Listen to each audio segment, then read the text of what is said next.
This party must become the real opposition party in the country. But it's not just to oppose, it must topple every idea that is inhuman in the country.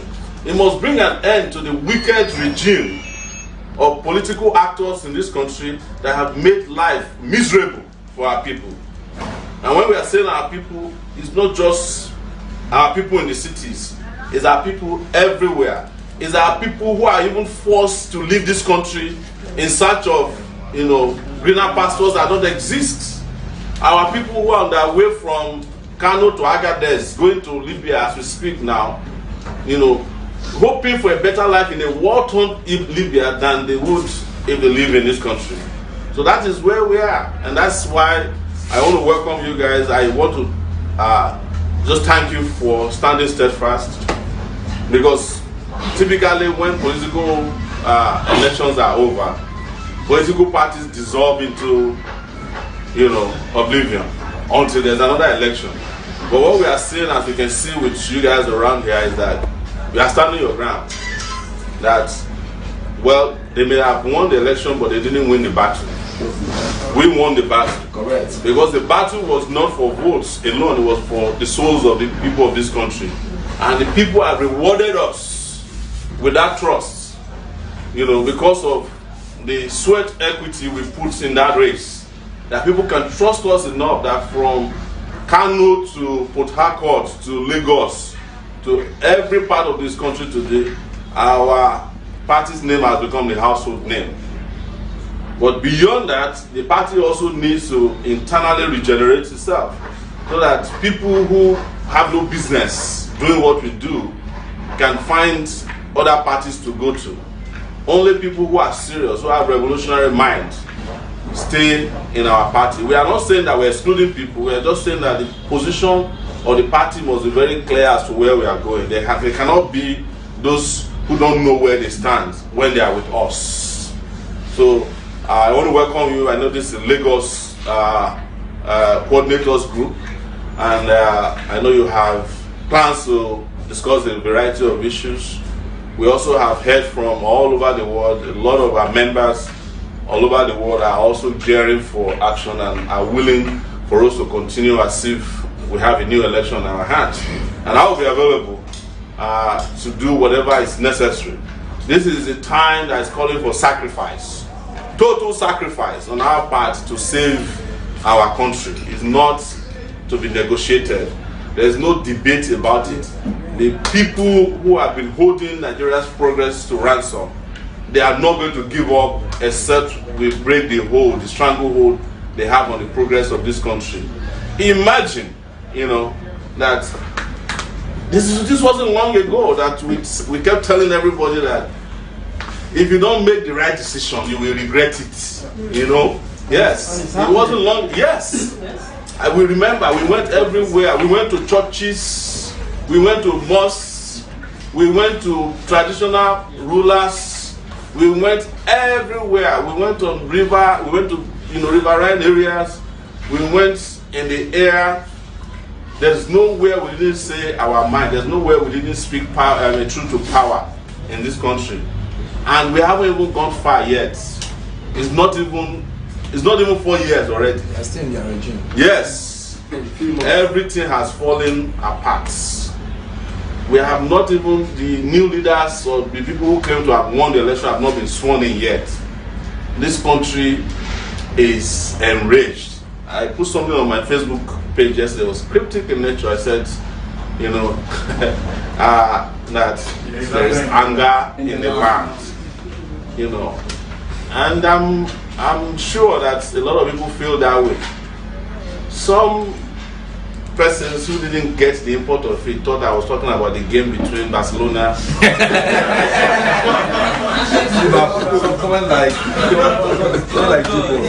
And that's the sad part about it, That is real ignorance right there. Yes, that's what you're thinking. Yes. Yeah, somebody that I respected, he replied, he said, it's 2-0 already.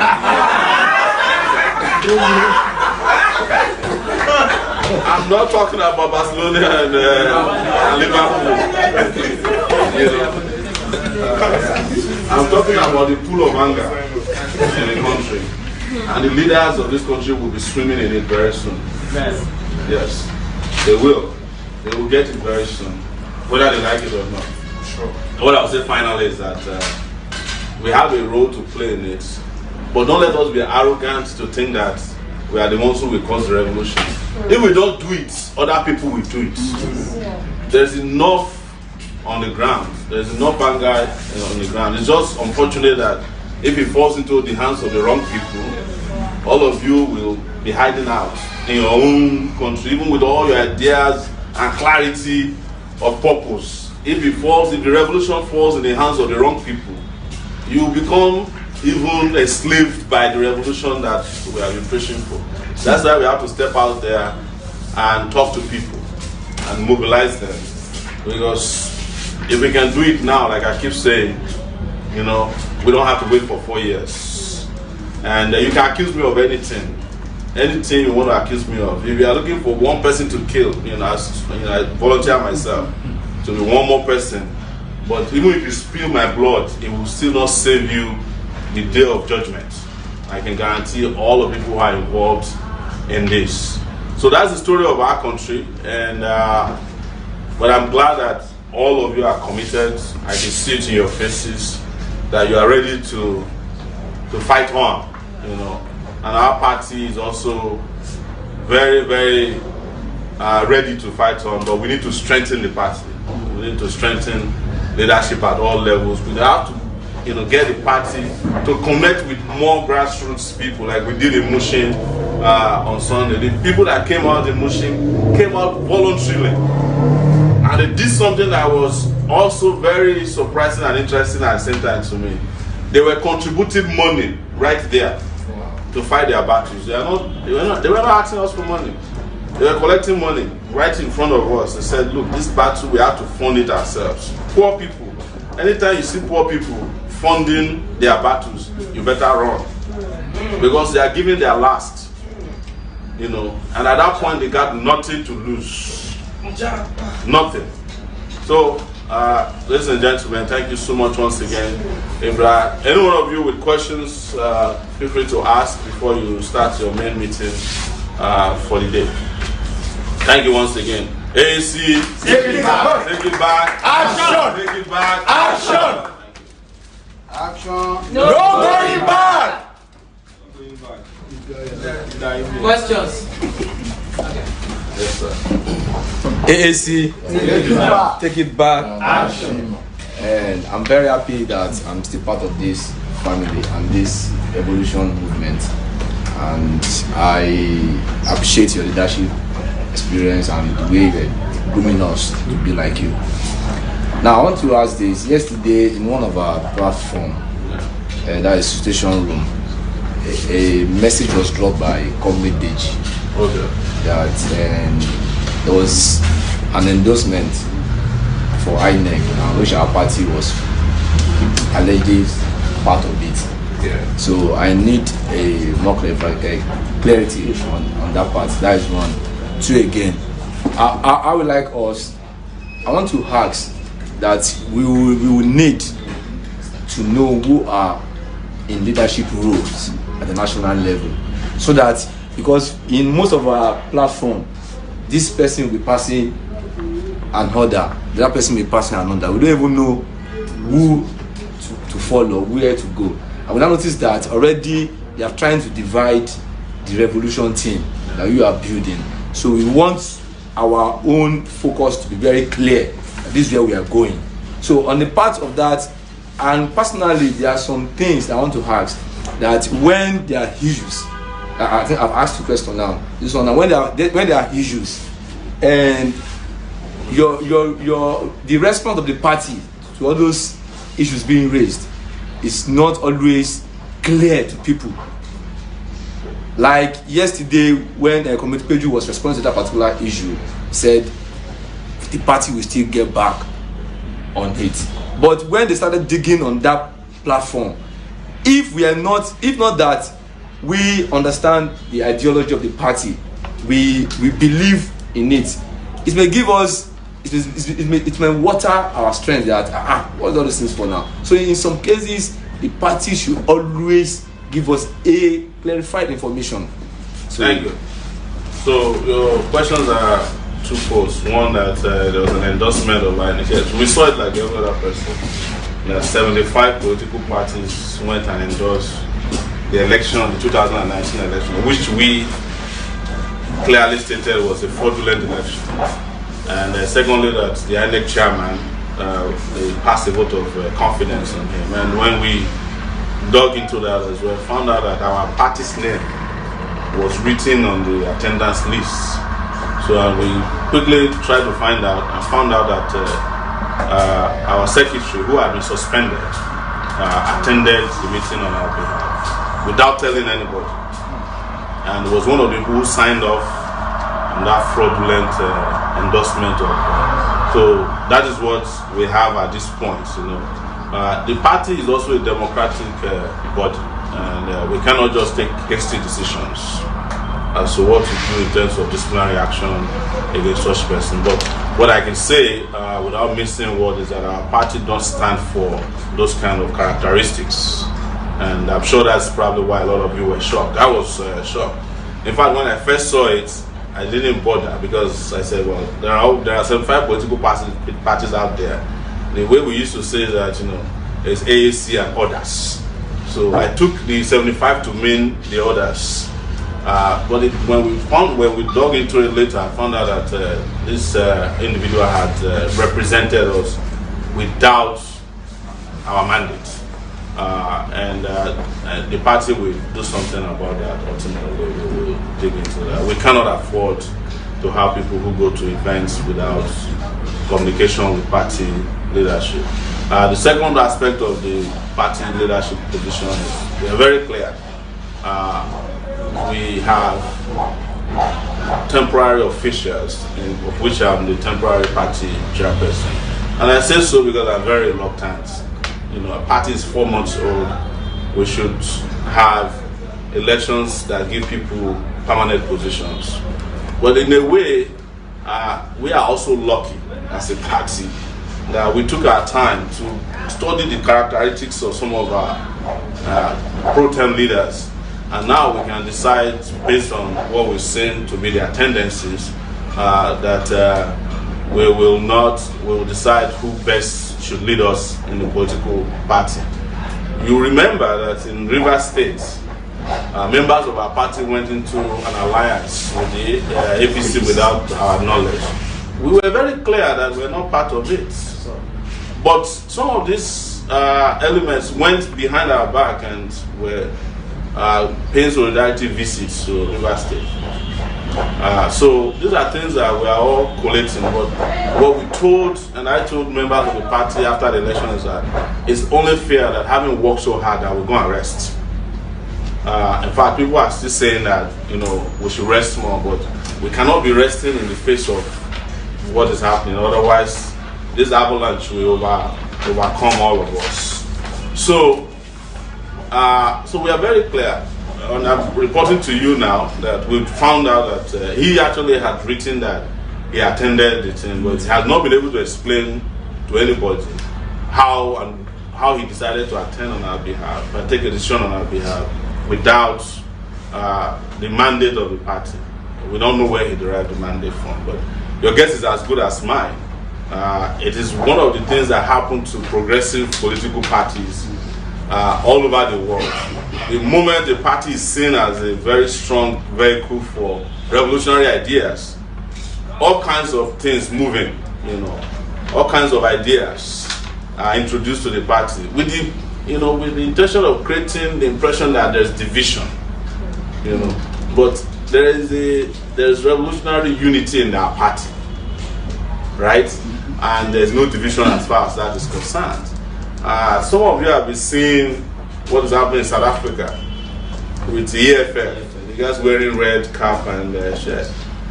They started where we started too, but if you look at it, their own even internal history, these kind of things have been happening, you know. All kinds of people have been thrown up, you know. So I don't want us to spend our time looking at things that are mere distractions. You know, we have made it very clear that we are not part of the people who went and endorsed the election of the INEC chairman. We didn't send anybody to the party. I mean, the meeting of the party. They said it was organized by an NGO. So, and I'm sure the public is satisfied with our response.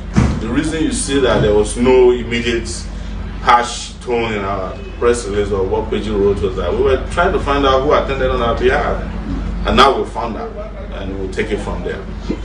AC, Take it back. take it back, Action! AC, Take it back! Take it back. Action! My name is Olaolu Orio from Alimosho. I want to acknowledge our principal, PN. Louder. Yeah, I want to acknowledge our principal, PNM, just like Juwon said, President of the Nigerian masses. Yeah. The question I have is very simple. I want to take a cue from Galadima. Please, sir, how often do you meet with chairman of all the state chapters? Or do you have a platform where you interact with all the state chairman?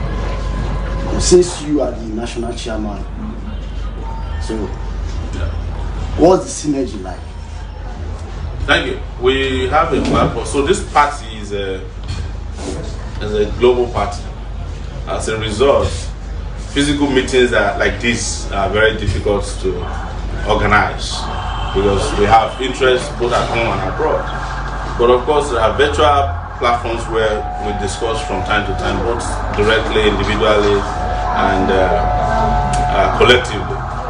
So what we have seen is that after the election, a lot of the state chairmen have become a little bit, relaxed, and as a result, we haven't had most of them. In fact, we wanted to have a meeting with them, but one of our ideas was that before we hold any meetings, we would release the statement of our account, which we have done now. And after we release the statement of our account, we call a meeting to discuss the statement, which was online, and a lot of over 80-something people joined. So following that, of course, everybody says, let's go and relax. We just had a big election, 2 elections, state and federal elections. So now that we are back on track, all these meetings are going to be going ahead. But I'm in touch with a lot of the state chairmen and spoken to a lot of them personally. Had conversations or chatted with them about what's going on in their state. We even give them the marching order that they should hold meetings to re-energize and re-strategize in their respective states. We've seen results from Ondo states. They had a meeting. We saw people in Abuja had a meeting. We've seen, I think Oyo State had a meeting. So many groups are meeting already, and some of them have given us feedback as things are going on. But we must also admit that in some states, the ESCOs have not been particularly active. And in those circumstances, we've seen that people are organizing to have congresses to discuss how to re-energize. I think Delta also met as well. So the truth is that not all the states are very active at this point, to the point that we expect them to be active. But we will do everything we can to re-energize all the state chairmen, hold meetings with them and discuss how they can individually or collectively keep the party strong. AAC. take it back. Take it back. Action! Action. No going back! I'm Olanrewaju Kibun from the regulator. Yeah. So my question is, there's something you talk about, sir. Yeah. About revolution. Yeah. So revolution, you should know it for 2023. They say revolution, sir. I think it's not everybody that ready. ready. Some are ready. Yeah. Yeah. It's not everybody. Yeah. So, what I want to ask now is that do we need to work more, to work hard, to talk to people, mobilize people, stand the way we stand? Because I think the way we handled this last election gave us respect. Yes. People respect us Yes. as a political party because we are new in this space. So I can see they respect us. That's right. Just 3 or 4 months old party and no problem, no issue. And my second question is that the Lagos State ESCOs, they are not working. Thank you. So your first question, I will answer it very clearly. We need to work hard.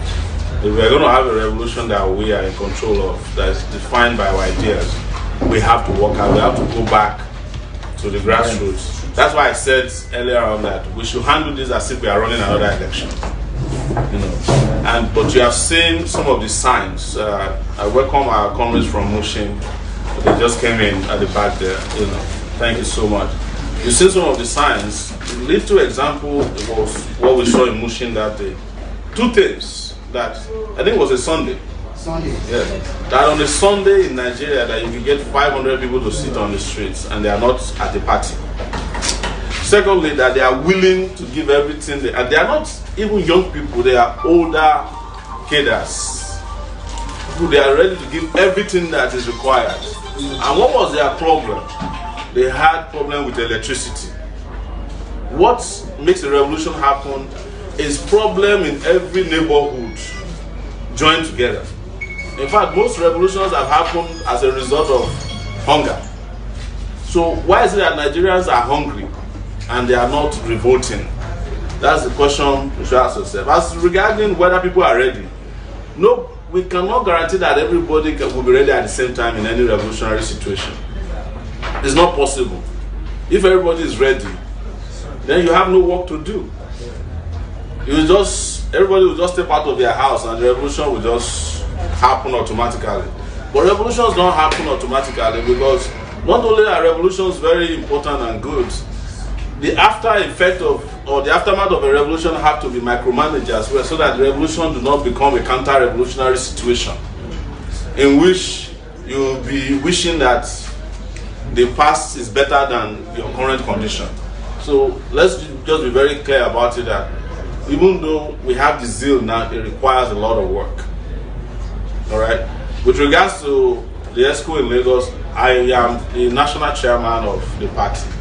It is up to Lagos people to deal with Lagos issues. I'm addressing you today just to welcome you back to, it's just like we've been on vacation or holiday. We are back from, the holiday, and I welcome you back. And wanted to share this moment to discuss where we stand on issues. And I'm glad that Comrade Galadima asked those questions, because I know a lot of conversations are going on in a lot of groups. But I also wanted to let you know that not all the groups are created for the purpose of advancing the revolution we are talking about. And you should make sure that the groups that you are in do not have counter-revolutionary ideas. Because we've seen a lot of AEC platforms that are created just to create confusion, create disharmony within the party. These are part of what in America they call counter-intel-pro. This is counter-intelligence to frustrate whatever could become a progressive agenda and that could see Nigeria become a free country very soon. So just so that you know that. But as regarding your local politics, that is for you to handle within yourself. And I believe that most of you are local government officials, also some state officials here. So you should handle that internally. So, is there one question? Is there a question? Yeah. I think we should begin the meeting. Yes, so I'm just here to give the welcome address. And at the moment I'm done, you can conclude. You can continue your meeting. I just want to thank you guys so much for coming. And hope to see you guys on the battlefront soon. AAC, take it back. AAC, take it back. Take it back. Action! Well. Sir, please, you are needed in this meeting. Don't worry, I will get. No, sir, even if it's 5 minutes. Nigeria, they use computer. The leaders of Nigeria, they use radio where they turn the knob.